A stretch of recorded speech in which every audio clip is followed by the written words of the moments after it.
on, if you want to clap, you can. All right, now. That's it, the roof. I want everybody to clap. There's somebody not clapping, I can see. The first two Sabbath albums were great fun because it was all new. It was all new, and we all had such a laugh, man.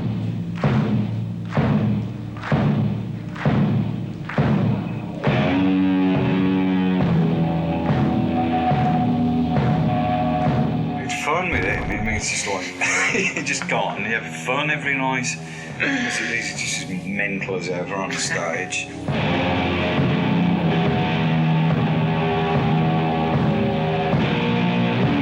All the time. I think all the times, I mean, if you look back, I think every time you look back, you'll see, at the time, they think, oh, God. But when you look back, yeah. Years come in, oh, that was great.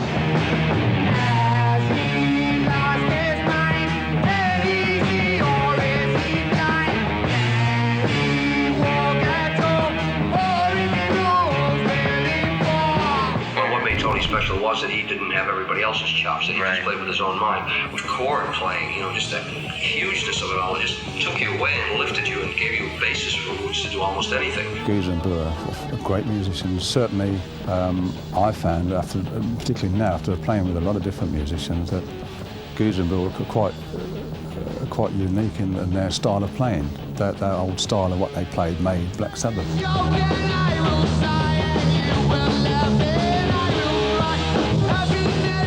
Probably said at least 3 times I'll never ever play with Ozzy again in my life. It's off and on between me and him. You know, we have massive fights and don't speak to each other for 2 years. At the beginning, we all had a purpose, but as it went along, that inevitable thing stepped in called ego. All the Ozzy lovers, you know, when I joined that band, well, they became Dio haters. You know, I mean, that's just the way it became.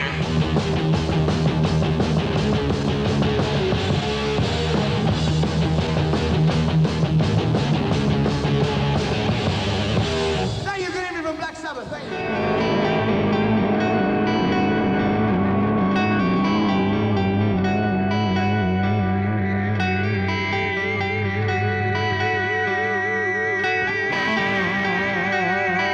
The thing that made Sabbath so great was this confluence of these different kind of personalities. In Ozzy, you had the real working class kid. When I first heard You Really Got Me by the Kings, what it did was it gave me this feeling like I knew what I wanted. When I played You Really Got Me and that riff happened, all my hairs on the back of my neck stood on it and all my hairs on my arms. And I thought, that is great.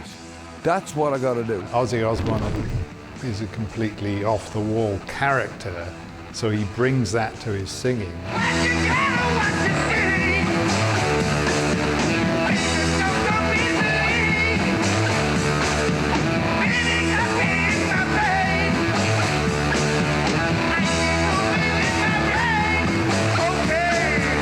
We obviously had our different ways, you know, but we always have ever since school, and I can still beat him up.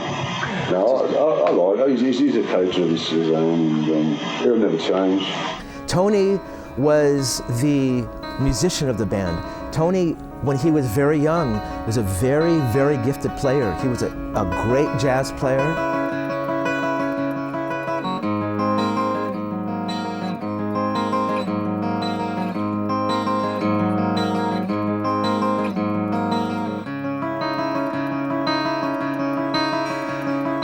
First guitar was one of those, well, a cheap one. Being left-handed was really difficult as well for me to get a guitar, so I bought one from one of those K clubs or something, the original guitar.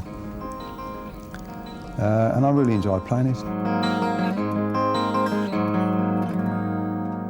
Tony Iommi used to go to school with the same school as me, although he was in a year higher than me. I remember him at some times used to bring his guitar to school and play music, and the kid teachers would get pissed off with him and whatnot, you know. I went for one guitar lesson, and that was it. I couldn't stand it anymore because I felt I was playing better than what they were showing me at the time. They were trying to show me finger exercise, which I already sort of new, and I just didn't have an interest of being shown. I had to I felt better in learning myself at the time. Although now I wish I'd probably got more involved with training, learning the proper way. But then again, I may not have adopted my own style by doing that. I don't know. Individually, each had a very strong personality, though maybe there were more dominant personalities within the lineup. It was definitely Tony Iommi's band. But most of the composing was done by Geezer and myself. Geezer wrote all the lyrics, or at least 90% of them, and I had done the music. Ozzy would come up with more the vocal melody.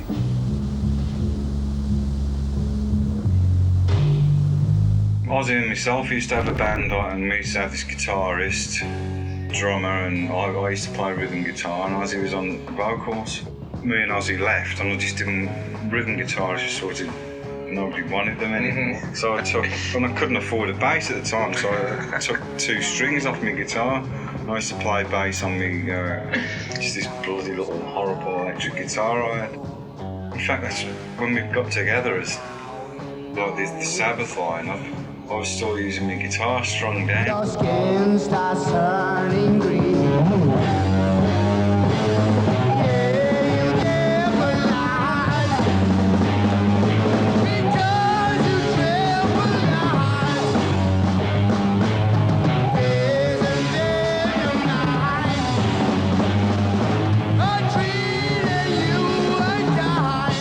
Yeah, I had an accident many years ago. As you can see here, whenever you want it there, that finger and that finger, where I used to do sheet metal work. What happened one day, the day I was leaving, funny enough, from the job to turn professional, the old turn professional one, and I was doing pressing this piece of metal that I used to have to weld afterwards, and the press just came straight down on me, and of course, as you pull it back, I pulled the ends of the fingers off. And at the time, I couldn't believe it. I couldn't believe what I'd done. So I thought that was it. I was never play again. And what happened was a friend of mine brought me a record. It was the first time I was introduced to Django Reinhardt, who had also got, damaged 2 fingers and played with 2 fingers. And he got me back into playing, and I suppose it was 6 or 7 months later. And I started trying to play with these 2 fingers, like that. So these were bandaged up, and I was playing with these 2, which got me to use the little finger as opposed to that finger. And then, of course, I went to try and find to the hospital, try and find some kind of tip made so that I could put on, because, of course, if I play here, the string would just rip the skin off, because the bone's right underneath. And they said, oh, there's nothing can be done, you'll have to pack up playing and whatever. So I went back home, and I got a squeezy bottle and melted it down, made it into a ball, got a hot soldering iron and made a sort of hole in it, and got it down to fit my finger. So I got this big ball on the end of my finger. Then I sat there all night, filing it down with some sandpaper to make a shape of a thimble. Then I put some leather on it, because it wouldn't grip otherwise. It was plastic, it'd just slip off the string. I put some leather on, which made something like this. This is the plastic, and then leather on it. And I used that, and off I went. I mean, it's really weird to play with, of course, at first, but you get used to it. And there's certain things I probably wouldn't be able to do that most people could do. But there's other things I've come up with a different sort of style of playing, and probably more unorthodox way, but I've got away with it.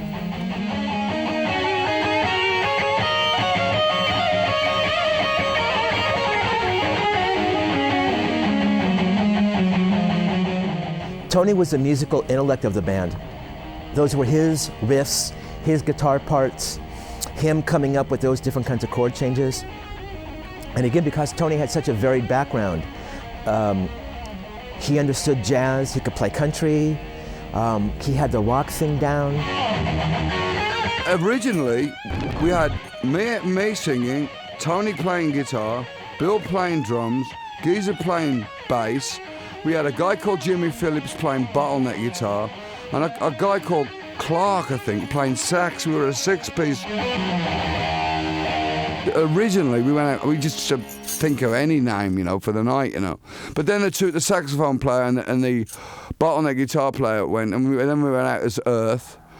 And then we started writing. And Tony was the guy who said, why don't we start writing scary music? And I said, oh, whatever, you know. So we wrote the song Black Sabbath, we wrote NIB, we wrote The Wizard, we wrote Beyond the Wall of Sleep, and all that first album. And we recorded our first album in 12 hours on the way to the ferry to go to do a residency at the Star Club in Hamburg.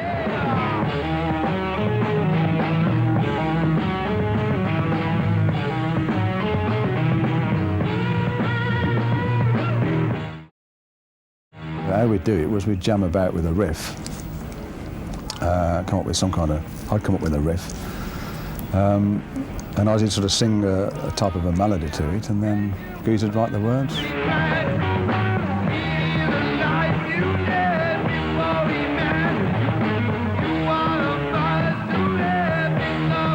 It was a really crappy studio, like 2 4-track machines. We got, and we all thought that's what everybody does to make a record. And I was saying, well, how do the Beatles sound so great if all you got to do is set your gear up, play, and get in the van? Yet their albums sound so wonderful, you know. I didn't realise that there's all this stuff's added to it.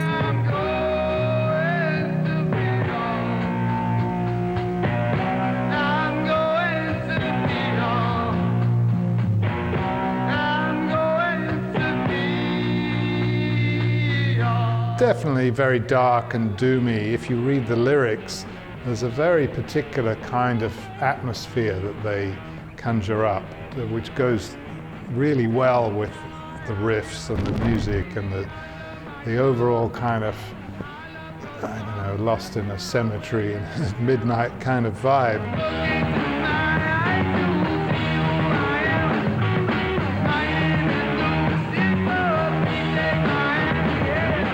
I just thought that I tried to put music over a different angle. And the music sounded, you know, it's sort of like this evil sound, you know, just this heavy, doomy sound thing, you know. There wasn't a whole lot of musicality going on in Sabbath. Typically, if Tony was playing a riff, Geezer Butler, the bass player, was sort of doubling that riff. There was no keyboards, it was just a 3-piece with a singer. So when we talk about heavy metal, certainly they were one of the first bands to earn the moniker of a metal band. Whatever would be something that people would say, well, is unique to me, would probably be the sound and maybe just the way I approach it, but how it is, I don't know. To explain yourself is quite difficult. I do vibrato on chords, which people never use. Maybe they do now, but I do sort of play a chord with, and I would put vibrato on it, which would make it, you know, more full. And the reason for making it full was being as a 3-piece band, and I just wanted to make it as heavy as I could.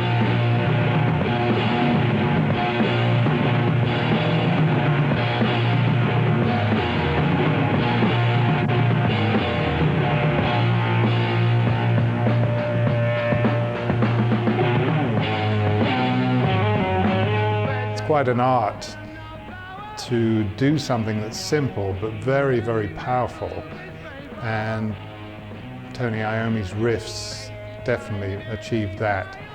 But the whole thing with Sabbath, it's the sum of the parts. Ozzy's particular way of singing, Geezer's bass lines, and also the level of the bass in the mix. The bass is a very important part of the Sabbath sound, and it makes it really thick and heavy.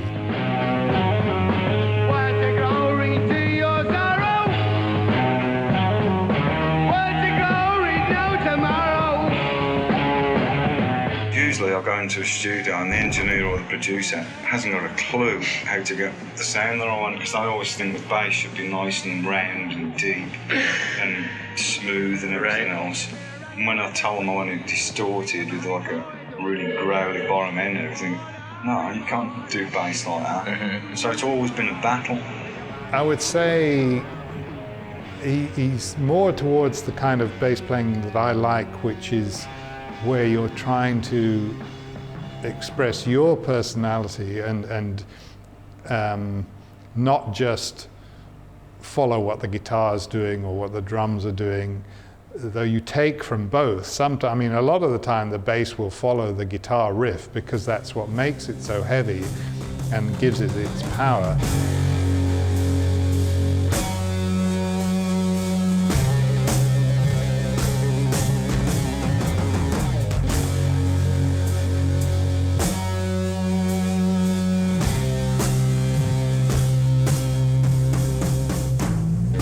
You do the bass riff and the guitarist just plays to your bass riff. Right, so Black Sabbath, the song was a bass lick. I mean, Yeah, obviously and sounds like.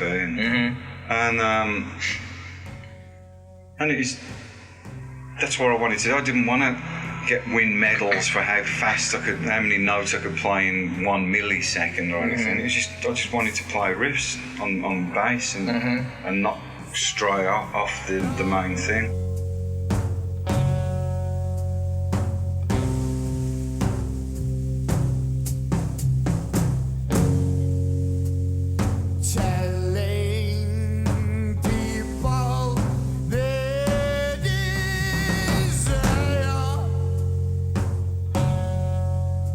Black Sabbath again was done by just me coming up with a riff and playing it sort of layered.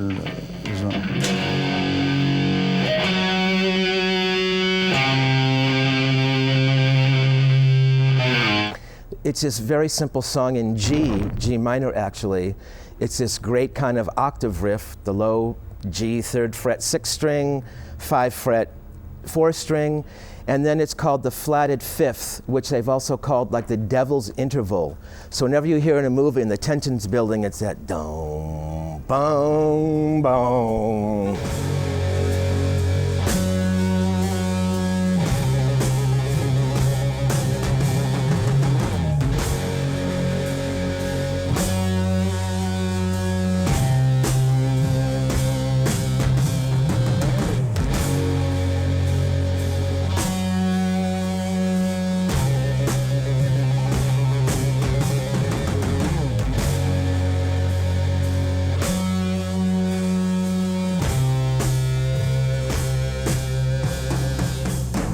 I took the album home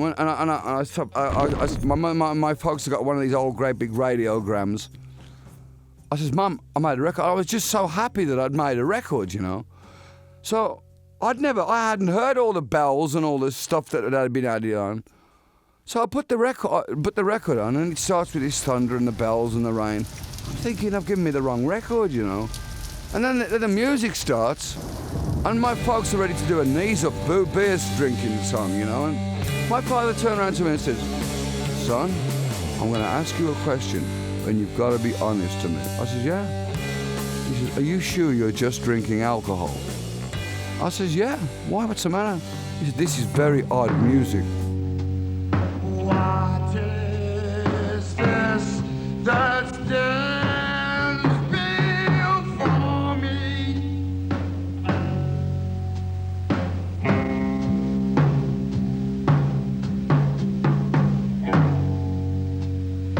Feather in black, where its points at me. It's all kind of a sound picture. And then towards the end, you've got a fast section where Ozzy's sort of losing his mind. We thought it needed to change by that time, of an up-tempo thing.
the solos for all the tracks none of them are worked out. They're all off-the-cuff ones. And in fact, if I do them in the studio, I'm doing different ones. I never really play them the same.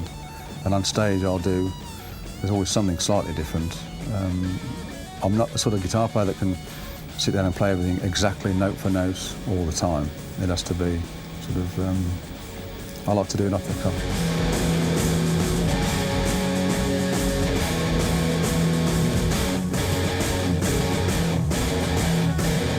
I'm in a club one night and the manager, Jim Simpson, comes up to me and then he goes, "Your album's just gone in the British chart at number 14.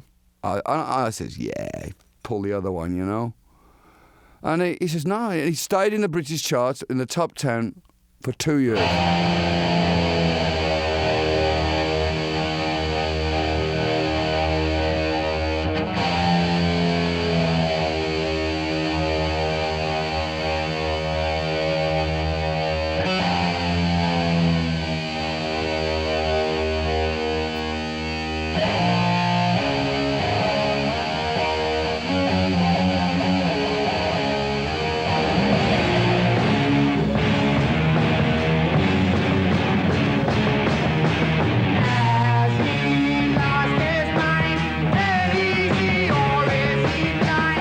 In Sabbath, most of the lyrics were yours, or all the lyrics The original, were yours? yeah, not about 95%. Really? So Ozzy really had not much to do with the actual songwriting? He came up with the vocal lines, the melody Melodies lines, and he come up with, like for instance, Iron Man. He came up with the line Iron Man, so I wrote the lyrics around that subject. I see. He used to be good at coming up with like just one line, but they give you the inspiration to write the rest of the song. You know, that band was what Geezer wrote, and what Tony wrote, and what Ozzy claimed he wrote. You know, but Ozzy's performance and the whole band's performance was what made them happen when they were doing Iron Man and Black Sabbath and, you know, those great songs.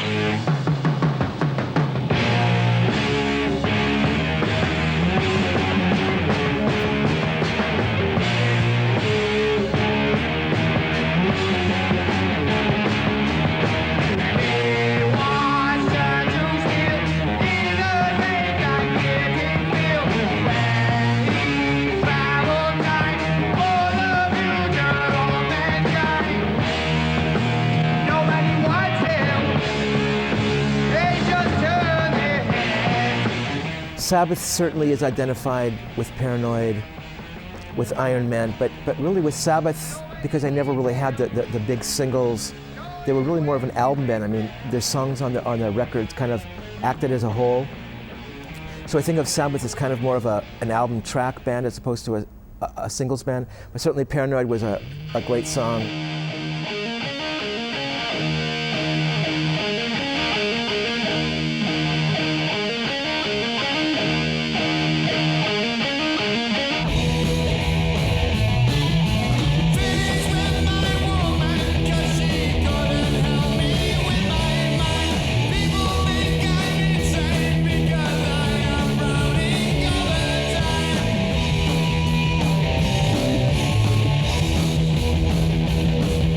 Paranoid again wasn't really going to be as a single. We wasn't intending on doing a single. We were in the studio to write an album, the Paranoid album, which was going to be originally called War Pigs, but that's why the cover was with a chap with a sword and a shield.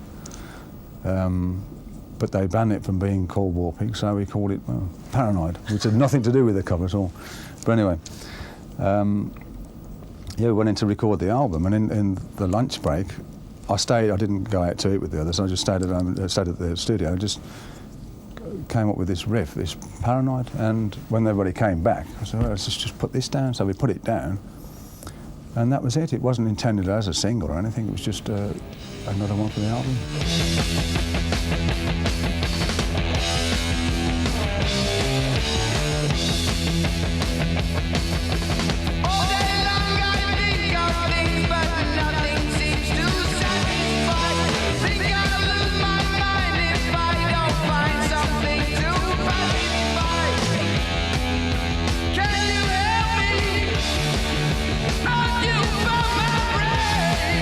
It's really funny that Paranoid and All Right Now are both songs that were kind of knocked off at the end of a session just to fill up some time, and they've become like the most famous songs for Free and Black Sabbath. You never sort of planned it to be, it just happened. It just sort of one of those things that just sort of evolved and happened, you know. We didn't plan it to, we didn't expect it to be as popular as it did, as it got like. It's real fun to play. When I've played it with Black Sabbath, it's really enjoyable. And also you know that the crowd is going to go nuts when you play Paranoid. So you kind of hold it in reserve until, I don't know, the first encore or something, because they're not going to go until they hear you play Paranoid. We're going to finish up now with a number entitled Paranoid. I'd just like to say we love you all.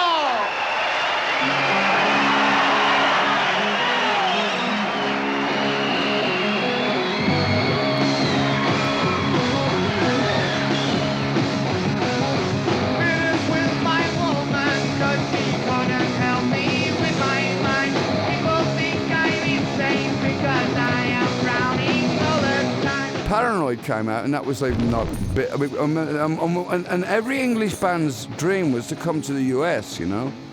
We came to America, and we were instantly a success. And I mean, it was just. I'm looking back, it was like one incredible adventure. My life has been one incredible adventure, from being one level in life going back, to then all of a sudden having a car, having a flying first class, doing all this exciting stuff. And I mean, it was just like a dream come true. Well, it was a dream come true, you know.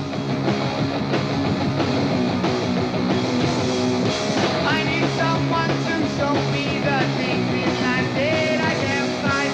I can see the things that make true happiness. I must be blind.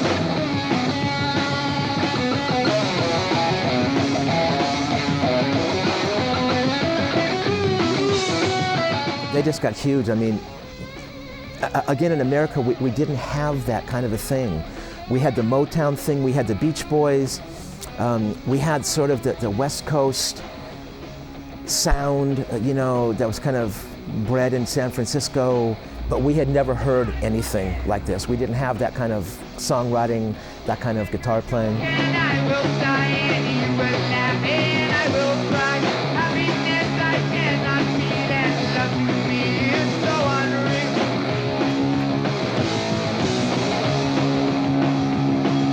Favourite guitars for me is this one. This is the one I always use on stage now. As you can see, it's nice and tidy and clean. No marks at all on it. And this is one I've used for many years. The original one I had, which I've still got at home, which I don't bring out much now, is a Gibson SG red, cherry red one. But this one is one I do use now. And this one here, again, is the first one I had made by John Birch.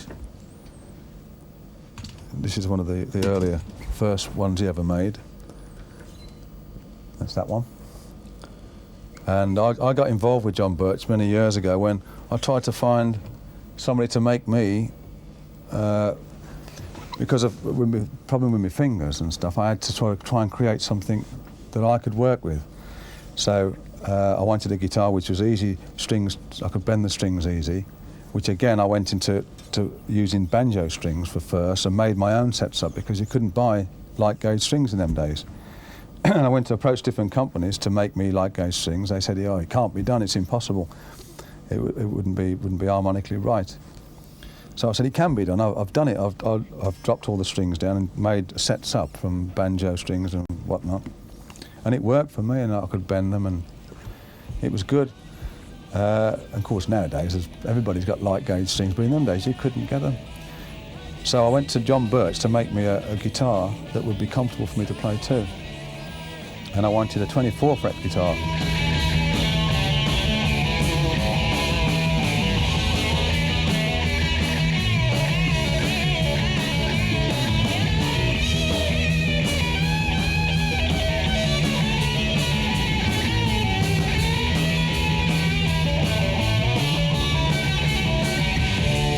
Black Sabbath and Paranoid were quite quicker recorded. Black Sabbath was done in 2 days, and Paranoid was five days to a week.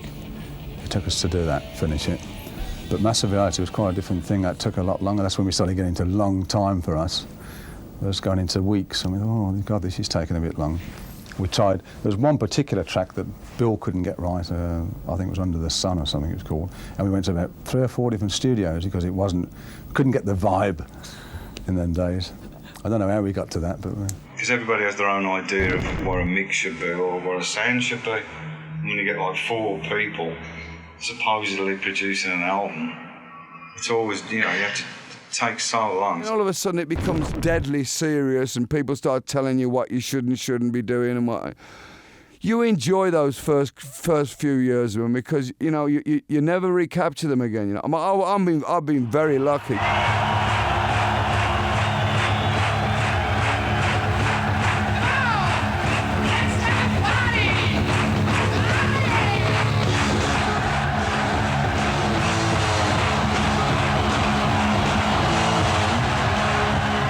Ozzy, was just something sympathetic about him, even though he was singing about these very dark subjects and kind of these elements of foreboding. What made it real is that he didn't go up there kind of shrouded all in black and had this thing. That would have been over the top crazy. I mean, we would see that in other groups.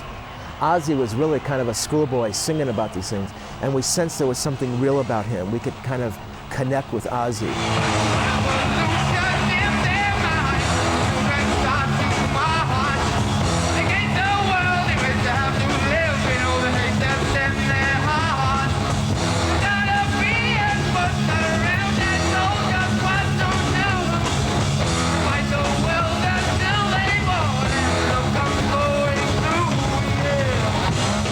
I don't really know. All I go at distance days, I go out and I like to feel that people. I like to try and put over it. I'm trying to put over an honest gig, and making people. I like people to get loose. I like to see people enjoy themselves. I don't like to see people get hurt. I like people. So it turns me on, And the more they go, the more I feel. And like it builds and builds, It just carries on, going and going.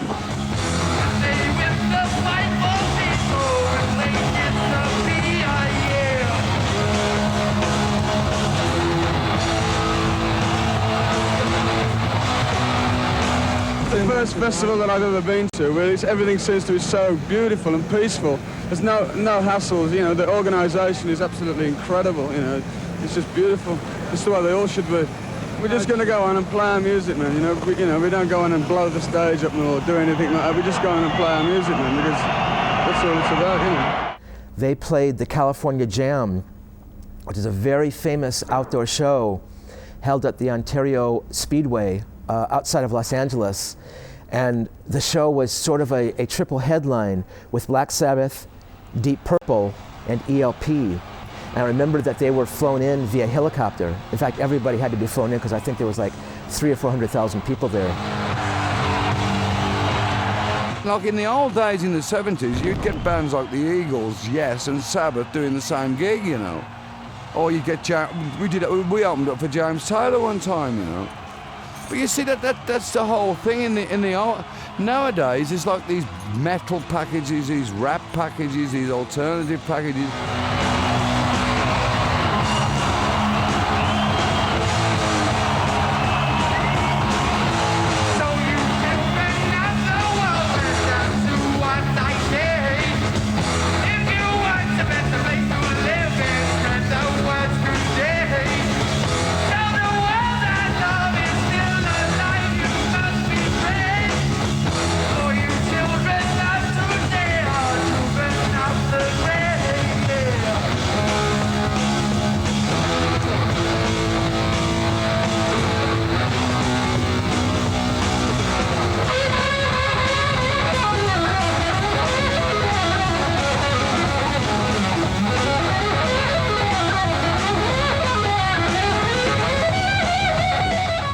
They were good for the time. I mean, listening to them now, obviously, you sort of cringe because of the sound and the whole recording world has changed and the way things can be done now. And I think any past product you listen to, you always go, oh dear, we could have done this and we could have done that. But for the time, no, I think it was all right.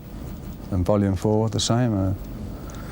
That was good for us at the time we'd done Volume 4, because it was the first time I think we'd actually recorded in America. And we went over to LA, and it was great. It was great times. It was a whole new thing to be recording in sort of record plant, and we thoroughly enjoyed it. It was good.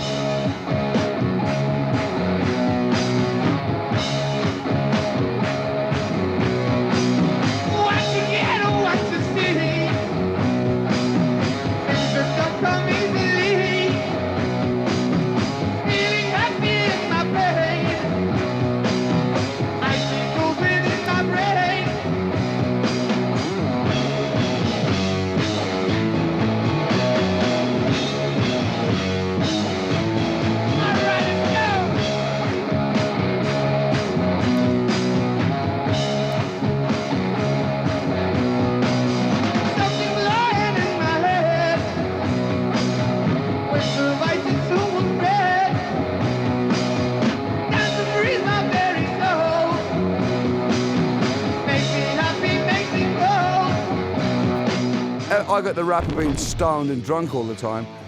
You know, I wasn't the only one, man. I mean, we were all in a bad way, man. I was able to get backstage. I met the band, and I was struck by the fact that each guy had a vial of cocaine. Typically, we know the little vials as sort of these little tiny ones with sort of the ochre-colored tops. Well, these were the multi-purpose, gargantuan, triple X large sizes.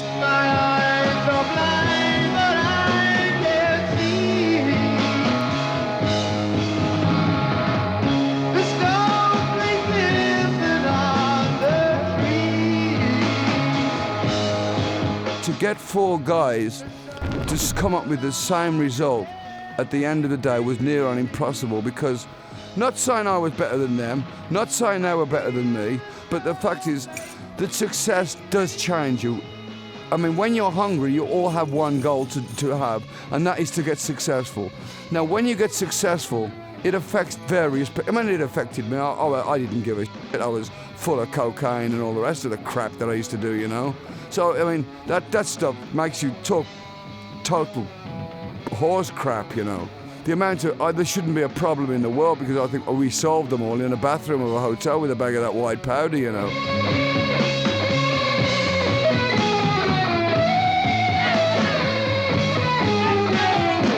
I was in my room, and there's a knock on the door, and Ozzy and Tony are at the door.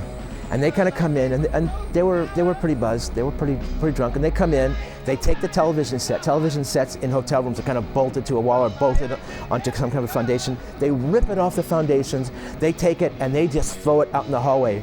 And I'm thinking to myself, they're doing this in my room, and I'm gonna have to check out tomorrow with an $8,000 room bill. Honestly, at that point in time, I said to myself, you know what? I don't care.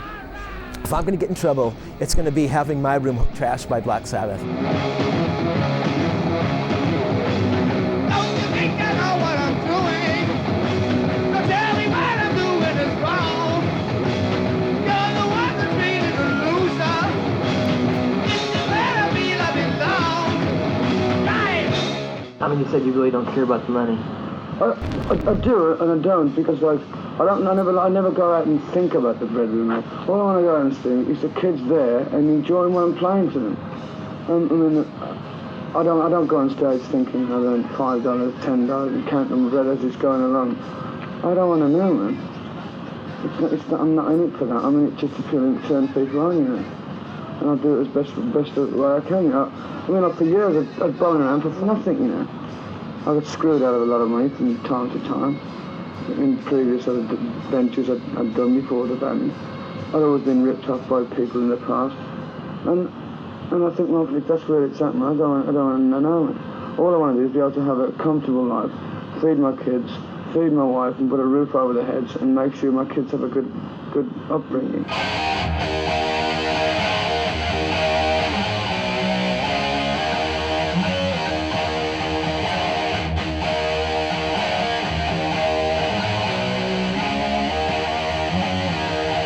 again, we went over to LA.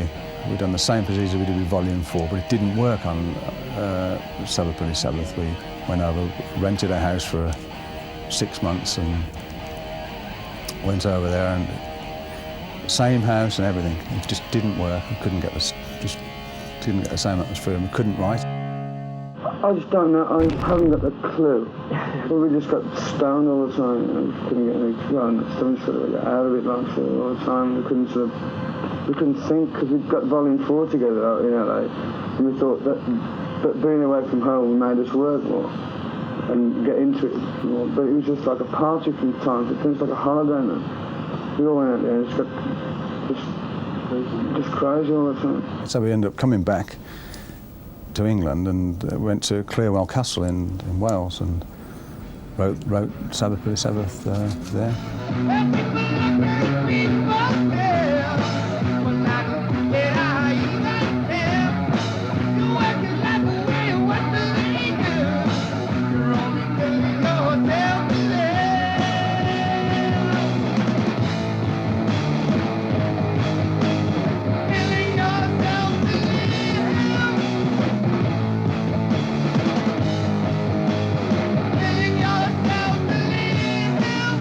Sabbath Bloody Sabbath was, again, I thought that was the best album to date then. It was a lot more involved, and we'd done stuff, we went a bit more adventurous by using sort of perhaps more acoustic sort of things, and a bit more musical, I thought, than the other albums up to that date.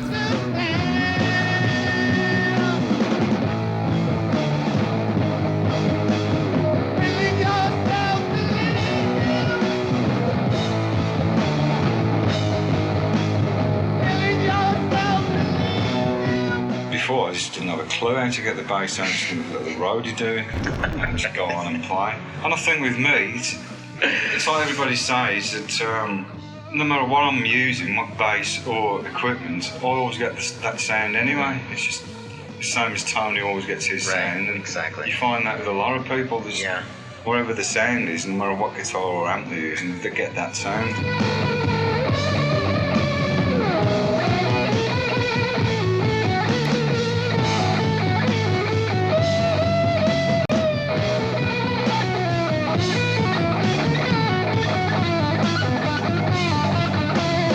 Technical Extra was a time when we brought a keyboard player in instead of Geezer or myself playing keyboards as we did on some of the past stuff.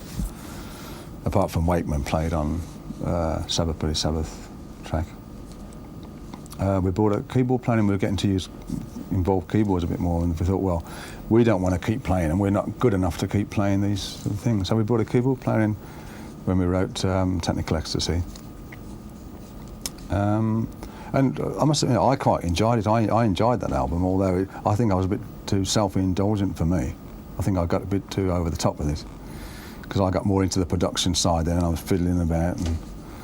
And, but yeah, I think it was probably slightly apart from some of the other albums we've done. I think with the new album that Sabbath is going in a really different direction. I think it's... No, I think. What do you mean in what way? I mean, yeah. I think it's going in a better direction. Yeah. I mean, it's definitely going into a better direction. You never sort of, when you start to record and write an album, you never sort of sit down and say, well, we'll put it in this way, or we just sort of sit down and sort of, it just happens, it's just born, you know. You never know what it's going to turn out like. It's just something that's born and it's there, you know. I think this last album is the best one we've ever done, you know.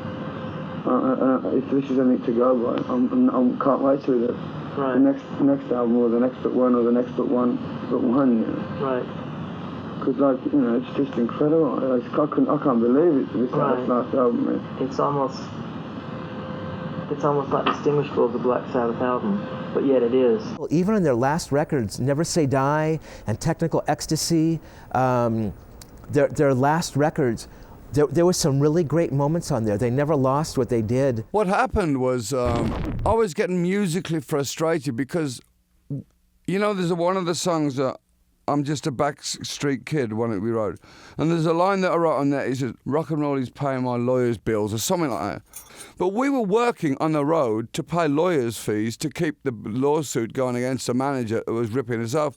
And I just said, hey man, well, I didn't get involved in this to become a damn lawyer. I don't know the first I don't understand the business side of it. I don't want to. I don't. No, he said, now it seems my music's paying off my tax demands. That's the line. And we'd never paid tax, so we had to pay tax and all this and whatever. I said to the band one day, I said, you know, I want to do a solo album. And they said, well, Tony said to me, well, we're a band. I said, yeah, but I'd like to do something on my own, you know. It was at the time of recording the Evan and I, which wasn't called Evan and I at that time, before that. And it just wasn't working, things just wasn't happening. We ended up rehearsing for 11 months and nothing was coming up. We would write a song, book a studio and try and finish the album in a studio, which is just total crap to me, you know. I don't like being in a studio.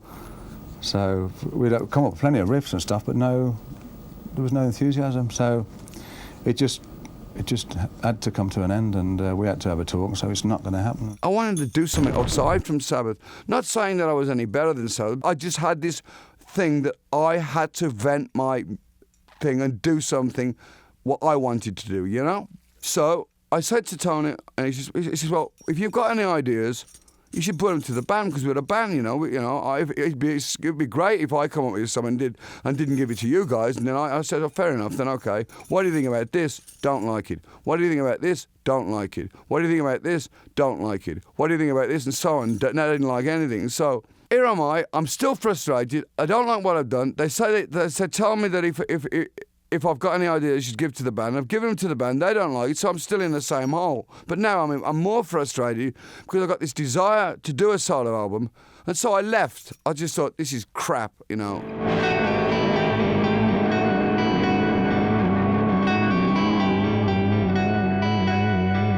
I think at that time he was going through a lot of problems himself, and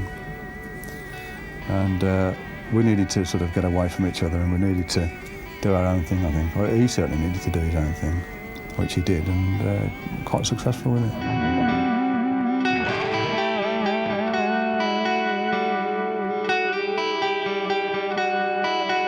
You couldn't get a complete replacement for Ozzy because Ozzy is so unique, and I think the rest of the guys in the band wanted somebody who was a more, let's say, outrageously competent singer, you know, had a bigger range and more power or something like that. And certainly Ronnie Dio is one of the most powerful and very gifted rock singers that there is. We did Heaven and Hell, and everybody went, whoa, what's this? And we were massive, so that was huge. Really huge. Well, because it started it all over again, you know, it began a heavy metal trend again.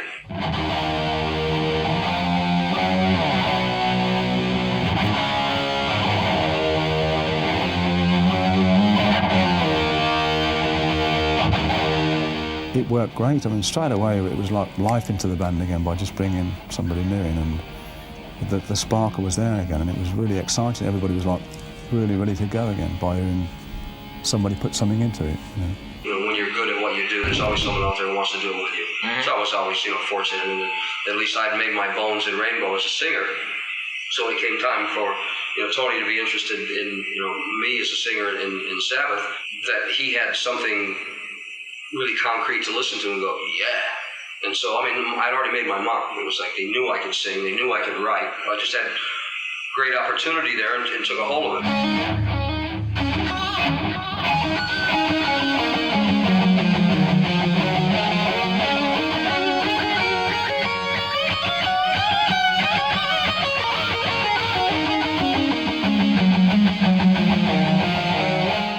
We had riffs, but no sort of vocal stuff. Ozzy wasn't sort of singing. He was going through that much depression. He just didn't want to sing. So by having all these riffs and so much for so long, to have somebody come in and sing to them was great for us and really refreshing. Some of the things we had already written before Ronnie came.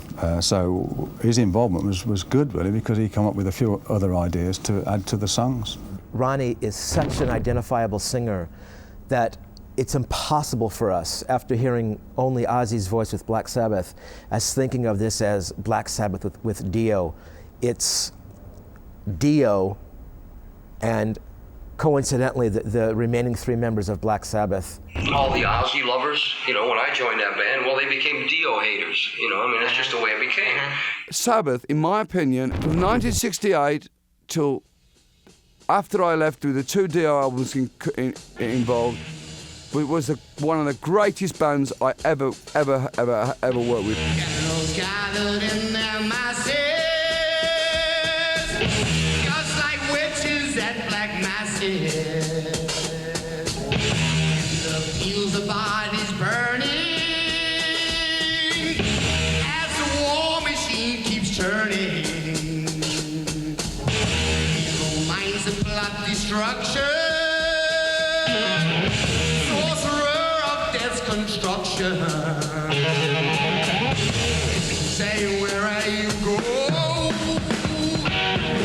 do the war beast people know? Oh, Lord, yeah.